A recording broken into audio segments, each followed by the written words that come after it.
നിങ്ങൾക്കായി സമർപ്പിക്കുന്നത് ayurvedic village, Panvel, Mumbai. In association with Charles Group, where homes are built on hope and trust. നമസ്കാരം. അംചി മുംബൈയിലേക്ക് ഏവർക്കും സ്വാഗതം. സാംസ്കാരിക കേരളത്തിന് തീരാ നഷ്ടമാണ് നാടകാചാര്യൻ കാവാലം നാരായണ പണിക്കരുടെ വിയോഗം. ആ ഓർമ്മകൾക്ക് മുമ്പിൽ ശിരസ് നമിച്ചുകൊണ്ട് അംചി മുംബൈയുടെ മറ്റൊരു എപ്പിസോഡിലേക്ക് ഏവർക്കും സ്വാഗതം.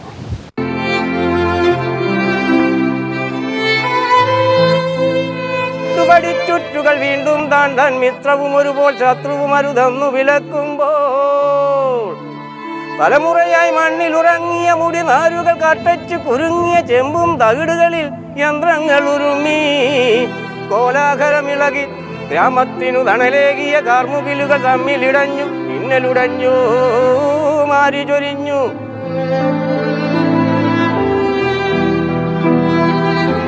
അംചി മുംബൈ ഒരുക്കിയ ആദ്യ മ്യൂസിക് റിയാലിറ്റി ഷോയുടെ രണ്ടാം ഘട്ട ചിത്രീകരണം പൂർത്തിയായി. നാടൻപാട്ട് വിഭാഗത്തിൽ നടന്ന മത്സരത്തിന് മുന്നോടിയായി മുംബൈ ഗായകർക്കായി പരിശീലന ക്യാമ്പും സംഘടിപ്പിച്ചിരുന്നു. ക്യാമ്പിന് നേതൃത്വം നൽകിയത് ഫോക്ലോർ അക്കാദമി പുരസ്കാര ജേതാവ് ജനാർദ്ദനൻ പുതുശ്ശേരിയായിരുന്നു. താവം ഗ്രാമവേദിയുടെ കീഴിൽ നടന്ന പരിശീലന ക്യാമ്പിന്റെ സമാപന ദിവസം പ്രശസ്ത ഗായകൻ കാവാലം ശ്രീകുമാർ മത്സരാർത്ഥികളുമായി സംവദിച്ചു. ക്യാമ്പിന്റെ പ്രശസ്ത ഭാഗങ്ങളിലേക്ക്.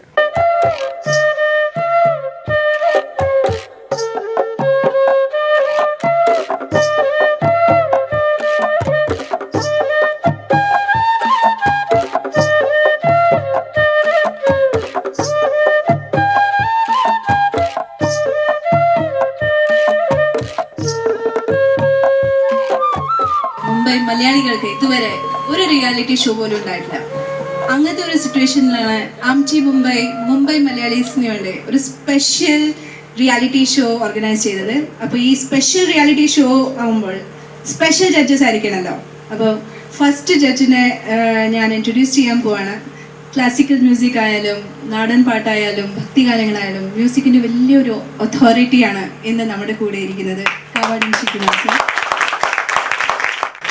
നാടൻ പാട്ട് എന്ന് പറയുമ്പോൾ നാടൻ പാട്ടിൻ്റെ ക്യാപ്റ്റൻ തന്നെ. കുറേ റിസർച്ച് ചെയ്തിട്ടുണ്ട് ഈ പേഴ്സണാലിറ്റി. കുറേ വേദികളിൽ പെർഫോം ചെയ്തിട്ടുണ്ട്. നമ്മുടെ കൂടെ പുതുശ്ശേരി ജനാർദ്ദനൻ സർ.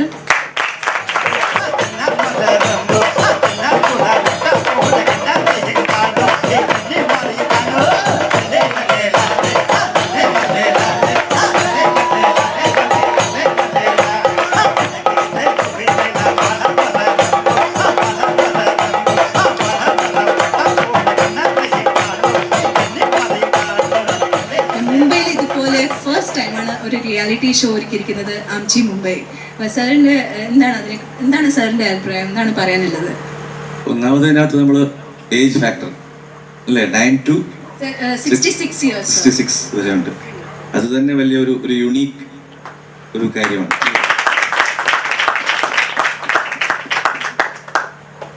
പിന്നെ ഗോൾഡൻ വോയിസ്,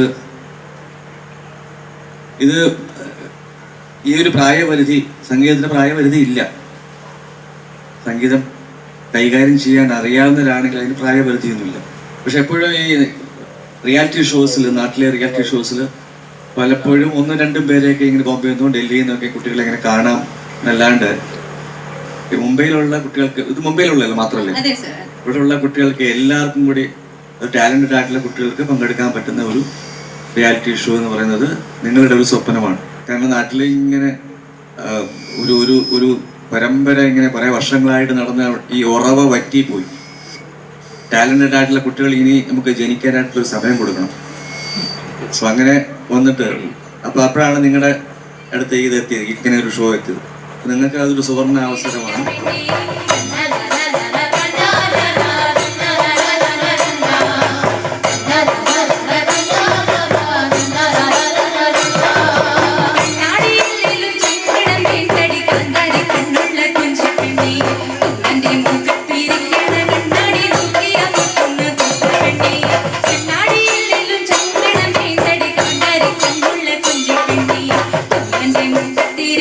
കണ്ണാടി നോക്കിയ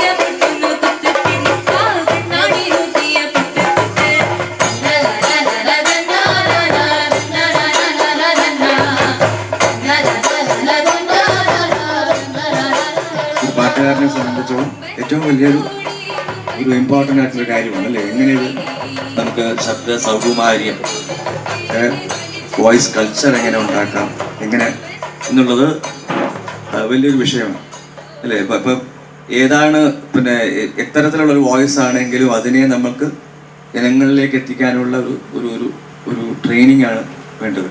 പലർക്കും ഇൻബിൽറ്റായിട്ട് പലതരത്തിലായിട്ടുള്ള ശബ്ദങ്ങളായിരിക്കും, പലതരത്തിലുള്ള വോയിസ് ടെക്സ്ചറായിരിക്കും.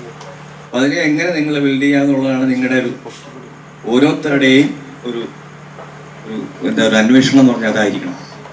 അതിനെ പറ്റിയ ഗുരുക്കന്മാരാണ് ആദ്യം വേണ്ടത്.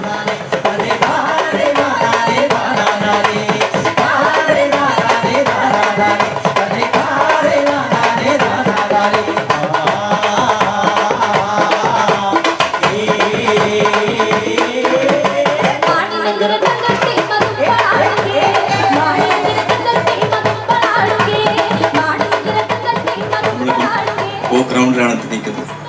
എങ്ങനെ പോക്ക് പാടണം എന്നുള്ളതൊന്നും ഒരു നിയമമൊന്നുമില്ല, പക്ഷെ അത് ഉള്ളിൽ നിന്ന് വരുന്ന സംഗീതമാണ് അല്ലേ? അതെങ്ങനെയായിരിക്കണം? നിങ്ങൾ കേട്ടില്ലേ, കലാഭവമണിയുടെ കേട്ടിട്ടില്ലേ? അതെങ്ങനെ വരുന്നു? സംഗീതം വലുതായിട്ട് പഠിച്ചിട്ടില്ല, പക്ഷെ സംഗീതത്തിൻ്റെ അദ്ദേഹം പാടിയിട്ടുള്ള പാട്ടുകൾ നമുക്ക് പാടാൻ വിഷമമാണ്. അത്രയധികം ഇന്നസെൻസ് ഒക്കെ ഉള്ള ഒരു പാട്ടാണ്. ആ ഇന്നസെൻസ് ആണ് ബേസിക് ആയിട്ടുള്ളത്. വലിയ വലിയ ഇതൊന്നും ആവശ്യമില്ല, സംഗതികളോ എന്ന് പറഞ്ഞ പോലെ ക്ലാസിക്കലോ അല്ലെങ്കിൽ ഇതൊക്കെ പറയുന്ന അത്തരം കാര്യങ്ങളൊന്നും ആവശ്യമില്ല പോക്കിന്. അപ്പം നമ്മൾ എന്ത് പാടിയാലും അതിനൊരു ഇന്നസെൻസ്, അതാണ് പോക്ക്. ബേസിക്കായിട്ട് പറഞ്ഞാൽ അതിനകത്ത് സംഗതിയോ ഒന്നുമല്ല, അതിൻ്റെ നമ്മൾ കൊടുക്കുന്ന ആത്മാർത്ഥതയും അതിൽ പ്രതിപാദിക്കുന്ന ആ സബ്ജക്റ്റും ഒക്കെ അതിനൊരു ഇപ്പം നമ്മുടെ ഇതിന് വായിക്കുന്ന ഇൻസ്ട്രുമെന്റ്സ് ഇതൊക്കെ അതിനെ മാറ്റി കൂട്ടുന്നുണ്ട്.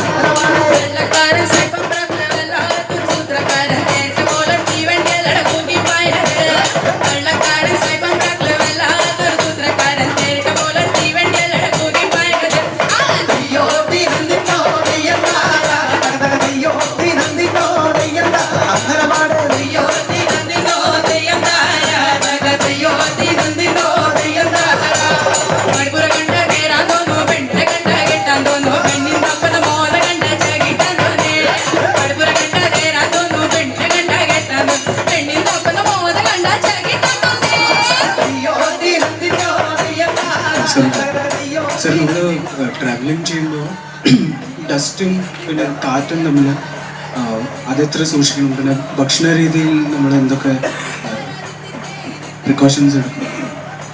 അത് എല്ലാം വ്യക്തിഗതമാണ്. എങ്ങനെയാണ് ഇപ്പം മോൻ്റെ പേരെന്താ? സിദ്ധാർത്ഥന് എങ്ങനെയാണ് ഈ ഇപ്പം കാറ്റടിക്കുന്നത് കൊണ്ട് കാറ്റടിക്കുന്നുണ്ടെങ്കിൽ ചെവിയിൽ കാറ്റടിക്കുന്നുണ്ടെങ്കിലോ ഒക്കെ നമ്മുടെ ശബ്ദത്തിന് മാറ്റമോ നമുക്ക് അസുഖമൊക്കെ വരുന്നുണ്ടെങ്കിൽ അത് അവോയ്ഡ് ചെയ്യണം. ചെവിയിൽ പഞ്ഞിയൊക്കെ വെച്ചിട്ട് നമ്മൾ എവിടെയെങ്കിലും നിവൃത്തിയില്ല. ഫാൻ ചിലയിടത്ത് തണുപ്പുള്ള രാജ്യത്താണ് നമുക്ക് ഫാൻ അടിക്കുന്ന നമുക്കറിയാം നമ്മുടെ ബോഡിയിൽ നമുക്ക് അതൊരു അസഹ്യമായൊരു കാര്യമാണെന്ന് നമുക്കറിയാം. അങ്ങനെയുള്ളപ്പോൾ നമ്മൾ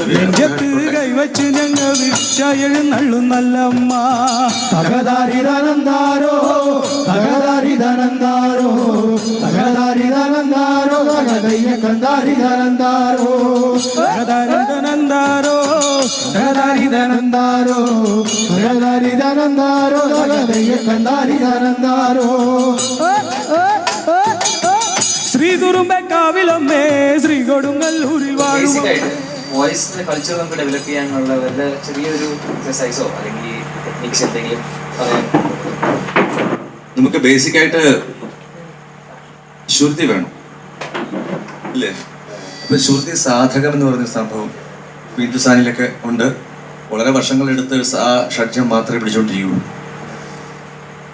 ആ സായ് എന്ന് പറയുന്ന ആ സ്വരവുമായിട്ട് നമ്മളിൽ കുറേ നാളുകൾ ഇങ്ങനെ ലയിക്കുക. അത് കിട്ടിക്കഴിഞ്ഞാൽ ബാക്കി എല്ലാം കിട്ടും. അപ്പം അത് പാടുന്ന രീതി എങ്ങനെയാണ്, അതിനുശേഷം നമ്മൾ പാടുന്ന നമ്മുടെ കർണാട്ടിക്കിൽ പാടുന്ന എക്സസൈസസ് ഉണ്ട്. ബേസിക് എക്സസൈസസ് എന്ന് പറയുന്നത് ആരും ചെയ്തിരിക്കേണ്ടതാണ്.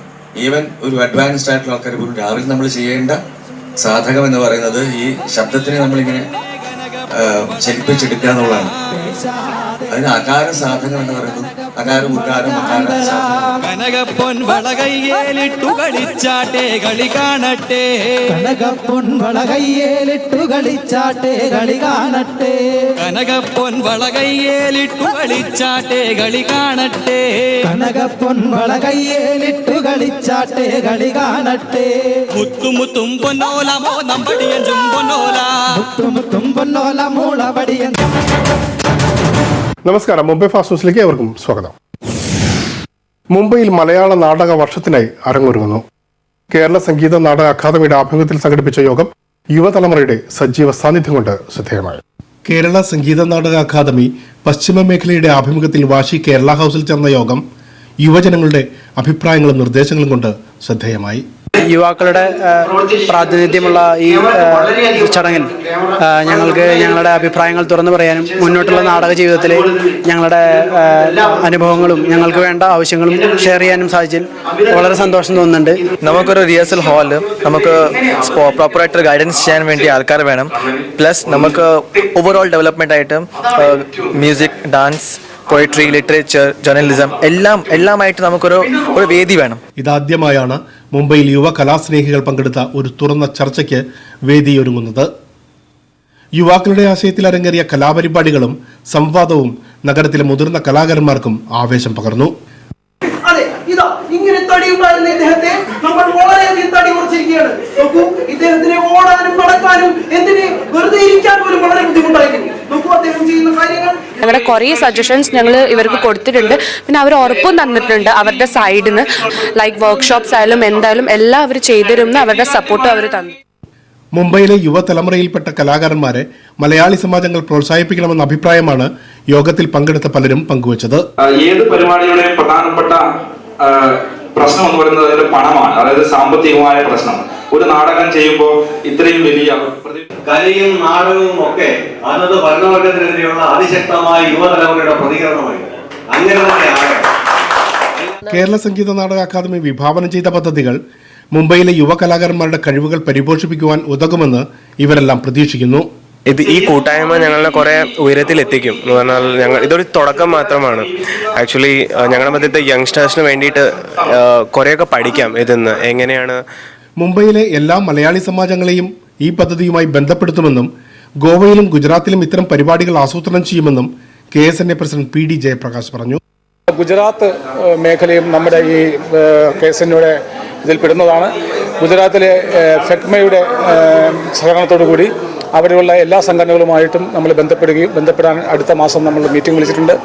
മാത്രമല്ല ഗോവയിലും നമ്മളൊരു ഇതുപോലെ വിസിറ്റ് ചെയ്യാൻ ആഗ്രഹിക്കുന്നുണ്ട്. അങ്ങനെ നവമാധ്യമങ്ങളിലൂടെ 100-ലധികം യുവ കലാകാരന്മാരാണ് മുന്നോട്ട് വന്നിരിക്കുന്നതെന്നും KSNAയിൽ മാത്രം ഒതുങ്ങി നിൽക്കാതെ ഇവരെ പ്രോത്സാഹിപ്പിക്കുവാൻ മലയാളി സമൂഹം മുന്നോട്ട് വരണമെന്നും കോർഡിനേറ്റർ പ്രിയ വർഗീസ് അഭിപ്രായപ്പെട്ടു. 100-ലധികം യുവജനങ്ങൾ ഇന്നിവിടെ എത്തുകയും അവരുടെ ആശയങ്ങളും അവരുടെ സ്വപ്നങ്ങളും അവരുടെ ആസ്പിറേഷൻസും പങ്കുവെക്കുകയും ചെയ്തപ്പോൾ തീർച്ചയായിട്ടും കമ്മിറ്റി അംഗങ്ങൾ എന്ന നിലയിൽ ഞങ്ങൾ ഏറെ കൃതാർത്ഥരാണ്. ഇത് KSNAയിൽ ഒതുങ്ങി നിൽക്കാതെ മുംബൈ മലയാളി സമൂഹം ഇത് ഏറ്റെടുത്ത് ഈ നാടകവർഷത്തെയും ഈ യുവജനങ്ങളുടെ സങ്കല്പങ്ങളെയും ഒക്കെ അഡ്രസ്സ് ചെയ്യുവാനായിട്ട് നമ്മൾ ഒന്നിച്ച് ഏറ്റെടുക്കണമെന്ന് ഉള്ള ഞങ്ങളുടെ അപേക്ഷയുമുണ്ട്. മുംബൈ നാടകവേദി ഉണർന്നിരിക്കുകയാണെന്നും യുവതലമുറയുടെ അഭിപ്രായങ്ങളും നിർദ്ദേശങ്ങളും പരിഗണിച്ചുകൊണ്ട് അവർക്കായി ഒരു സ്ഥിരം നാടകവേദി മറുനാട്ടിൽ ഉണ്ടാക്കിയെടുക്കുമെന്ന് കൺവീനർ പ്രേംകുമാർ പറഞ്ഞു. ബോംബെ നാടകവേദിയിൽ ഇപ്പോൾ വീണ്ടും ഒരു ഉണർവ് വന്നിരിക്കുകയാണ്. അവരുടെ ഒരു അഭിപ്രായങ്ങൾ കേട്ടപ്പോൾ തന്നെ അവരെത്രമാത്രം ഇതിനകത്ത് ഉൾക്കൊണ്ട് സംസാരിക്കുന്നു എന്ന് പോലും നമുക്ക് മനസ്സിലായി. അപ്പോൾ അവരുടെ മനസ്സിലുള്ള സ്വപ്നങ്ങൾ സാക്ഷാത്കരിക്കപ്പെടും എന്നുള്ളൊരു വിശ്വാസം KSNAയ്ക്കുണ്ട്. തുടർന്ന് ജനകീയ ചലച്ചിത്രവേദി മുംബൈയുടെ ബാനറിൽ കണ്ണംതട്ടയിൽ എഴുതി സംവിധാനം നിർവഹിച്ച തുടരും എന്ന ഹ്രസ്വചിത്രത്തിന്റെ പ്രദർശനവും ചർച്ചയും നടന്നു. എല്ലാവരുടെ അഭിപ്രായം കേട്ടു. അപ്പം നല്ല അഭിപ്രായം ഉണ്ടായിരുന്നു, ചീത്തമായ അഭിപ്രായം ഉണ്ടായിരുന്നു. പക്ഷെ ഞങ്ങൾ എല്ലാതും ഉൾക്കൊണ്ട് ഞങ്ങൾ വീണ്ടും മുമ്പോട്ട് പോകുന്നു. ഞങ്ങൾ തീർത്ഥമായി മദ്യപാനമാണട മനസ്സിനോരാനന്ദം. അരങ്ങിൽ വരവേഗ വിസ്മയമൊരുക്കി കാർട്ടൂണിസ്റ്റ് ജിതേഷ് മുംബൈയിൽ. 1000 വാക്കുകൾക്ക് തുല്യമാണ് ഒരു വര എന്നും വാക്കും വരയും സമന്വയിപ്പിച്ചുകൊണ്ട് 1990-ൽ ആവിഷ്കരിച്ച കലാരൂപമാണ് വരയരങ്ങെന്നും കാർട്ടൂണിസ്റ്റ് ജിതേഷ് പറഞ്ഞു. A good sketch is better than A long speech. 1000 വാക്കുകൾക്ക് തുല്യമാണ് ഒരു വരയെന്ന് പറയാറുണ്ട്. വരയരങ്ങ് എന്ന വാക്ക് ശബ്ദതാരാവലിയിലുള്ള വാക്കായിരുന്നില്ല. വര, അരങ്ങ്, രണ്ട് ശുദ്ധ ദ്രാവിഡ പദങ്ങളെ ചേർത്ത് വെച്ചപ്പോൾ കൈരളിക്ക് പുതിയൊരു വാക്കും പുതിയൊരു കലാരൂപവും സമ്മാനിക്കുക എന്ന ഒരു എളിയ കലാപ്രവർത്തനമാണ് ഞാൻ ചെയ്യുന്നത്. 5000-ലേറെ വേദികളിലും 20ഓളം രാജ്യങ്ങളിലും പരിപാടികൾ അവതരിപ്പിച്ചിട്ടുള്ള കലാകാരനാണ് ജിതേഷ് ജി. രാജ്യത്ത് പുതിയ തലമുറയ്ക്ക് ജനാധിപത്യബോധവും ചരിത്രബോധവും പകരുകയാണ് വരയരങ്ങിലൂടെ ലക്ഷ്യം വെക്കുന്നതെന്നും അദ്ദേഹം വ്യക്തമാക്കി. വെറുതെ വരയ്ക്കുകയല്ല, വരയോടൊപ്പം ഒരുപാട് അറിവുകൾ കൂടി ഷെയർ ചെയ്യുന്ന ഒരു ഇൻഫോർടൈൻമെന്റ് കലാരൂപം, ഇൻഫർമേഷൻ പ്ലസ് എന്റർടൈൻമെന്റ്, അത്തരത്തിലൊരു കലാരൂപമായിട്ടാണ് വരയരങ്ങിനെ ചിട്ടപ്പെടുത്തിയിട്ടുള്ളത്.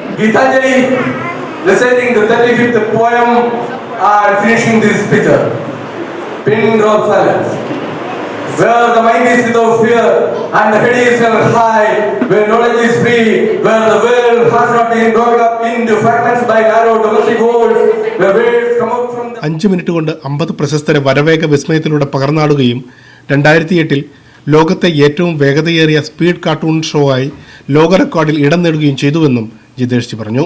അത് 2008 ലോകത്തെ ഏറ്റവും വേഗതയേറിയ സ്പീഡ് കാർട്ടൂൺ ഷോയായി അത് ലോക റെക്കോർഡായി രേഖപ്പെടുത്തുകയും ചെയ്തു.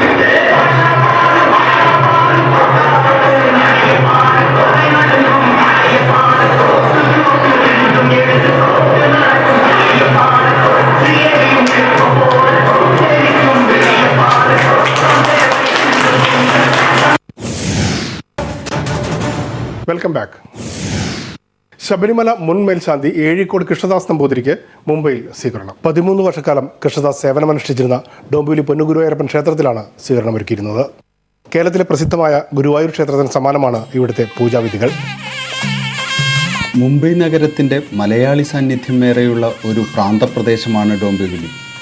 ചരിത്രപരമായി അത്ര പറയാനില്ലെങ്കിലും ഡോംബിവിലി പൊന്നുഗുരുവായൂർ ക്ഷേത്രം ചരിത്ര താളുകളിൽ എന്നും കുറിമാനം കൊണ്ടു. കേരളാചാര രീതി അതേ രീതിയിൽ ഇന്നും തുടരുന്ന അപൂർവ പ്രവാസ ക്ഷേത്രമാണിത്. ഗുരുവായൂർ ശീർഷ പ്രതിഷ്ഠയാണ് പ്രധാനമായുള്ളത്. അയ്യപ്പനും ഗണപതിയും ഭഗവതിയും ഉപദൈവ പ്രതിഷ്ഠയുണ്ട് ഇവിടെ. പൊന്നുഗുരുവായൂരപ്പൻ എന്ന ഈ ക്ഷേത്രം 35ാം പ്രതിഷ്ഠാദിനം ഈയിടെ വിവിധ പരിപാടികളോടെ ആഘോഷിക്കുകയുണ്ടായി. ഏറ്റവും കൂടുതൽ മലയാളികൾ സന്ദർശിക്കുന്നു എന്നതും ഇതിന് പ്രത്യേകതയാണ്. ഇവിടുത്തെ 13 വർഷത്തെ സേവനത്തിനു ശേഷം നാട്ടിൽ തിരിച്ചെത്തുകയും ആദ്യ നറുക്കെടുപ്പിൽ ഗുരുവായൂരും ശബരിമലയിലും മേൽശാന്തിയായി കൃഷ്ണദാസ് ഇത് പാരമ്പര്യ സുഹൃത സൂര്യപ്രസാദം എന്ന് കരുതുന്നു. ആദ്യ നറുക്ക് തന്നെ ഭഗവാൻ അവിടെ കിട്ടി. അതിനുശേഷം കഴിഞ്ഞ വർഷം ശബരിമല കൊടുത്തു. അതും ആദ്യ നറുക്ക് തന്നെ ഭഗവാൻ അനുഗ്രഹിച്ചു. പൂർവ്വസൂരികൾ ചെയ്ത സുഹൃതം. മുൻ ശബരിമല മേൽശാന്തിയായിരുന്ന കൃഷ്ണദാസിന് ക്ഷേത്രത്തിലെ സ്ത്രീ പ്രവേശനത്തെക്കുറിച്ച് കൃത്യമായ അഭിപ്രായമുണ്ട്. സ്ത്രീകൾ വേണ്ടാന്ന് പറഞ്ഞില്ലേ അവിടെ.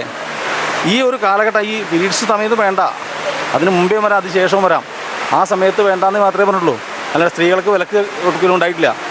അത് മനസ്സിലാക്കാൻ ആൾക്കാർ പറയണം. അതിൽ വെറുതെ ഇതായിട്ട് പറയണം. സ്ത്രീകൾ വിലക്കിയിട്ടില്ല അവിടെ, സ്ത്രീകൾക്ക് വരാം. യാഗഭൂമിയിൽ നിന്നും ദേവഭൂമിയിലേക്ക് നിർണയിക്കപ്പെട്ട ഇദ്ദേഹം ലോകനന്മയ്ക്കും ചൈതന്യവർദ്ധകവുമായ പല സൽക്കർമ്മ പൂജകളും ചെയ്യാൻ സാധിച്ചു എന്നതും പ്രത്യേകം സ്മരിച്ചു.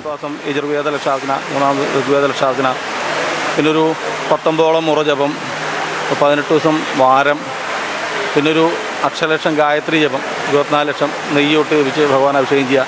അങ്ങനെ കുറച്ച് കാര്യങ്ങൾ ചെയ്യാൻ ഭഗവാൻ അനുഗ്രഹിച്ചു ഉള്ള സമയത്ത്.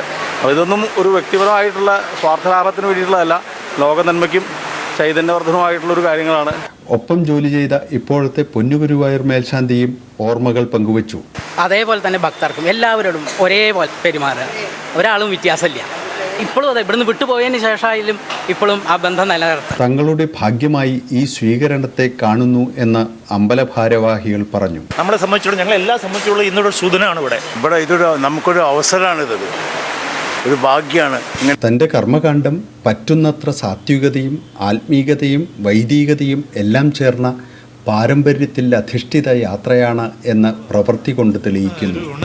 ഞാനും വരി നിൽക്കുന്ന നേരം ഗുരുവായൂരമ്പലത്തിൽ ഉഷപ്പൂ. ബോളിവുഡ് നടൻ തുഷാർ കപൂർ ഒരു കുഞ്ഞിൻ്റെ അച്ഛനായി. കൃത്രിമ ബീജസങ്കലനം വഴി പിതൃത്വം സ്വന്തമാക്കിയ അവിവാഹിതനായ രാജ്യത്തെ ആദ്യ സെലിബ്രിറ്റിയായിരിക്കും തുഷാർ കപൂർ. അവിവാഹിതനായ ബോളിവുഡ് നടൻ തുഷാർ കപൂറാണ് വാടക ഗർഭത്തിലൂടെ ആൺകുഞ്ഞിൻ്റെ അച്ഛനായത്. ലക്ഷ്യ എന്ന് പേരിട്ട കുട്ടി മുംബൈയിലെ സ്വകാര്യ ആസ്പത്രിയിലാണ് ജനിച്ചത്. തുഷാറിന്റെ മാതാപിതാക്കളായ ജിതേന്ദ്ര, ശോഭ കപൂർ ദമ്പതിമാരുടെ ആദ്യ പേരക്കുട്ടിയാണ് ലക്ഷ്യ. തുഷാറിന്റെ തീരുമാനത്തെ പൂർണ്ണമായും പിന്തുണയ്ക്കുന്നുവെന്നും പേരക്കുട്ടി ജനിച്ചതിന്റെ ആവേശത്തിലാണെന്നും അവർ പ്രതികരിച്ചു. അച്ഛനാകാനുള്ള അടങ്ങാത്ത ആഗ്രഹമാണ് ഇതോടെ പൂവണിഞ്ഞതെന്ന് തുഷാർ പറഞ്ഞു. बस बाप बनने की इच्छा थी और मेरी मुलाकात डॉक्टर फिरोज़ा पारिक से हुई. मुझे जल्दी थी, मुझे बाप बनना था. I'm going to be 40 this year and that's why I went ahead with what was told to me and I did that. So I'm happy today. मैंने ഫാസിസ്റ്റോടെ പൂർണ്ണമാകുന്നു. കൂടുതൽ വാർത്തകൾക്കായി tune in Kairali and people.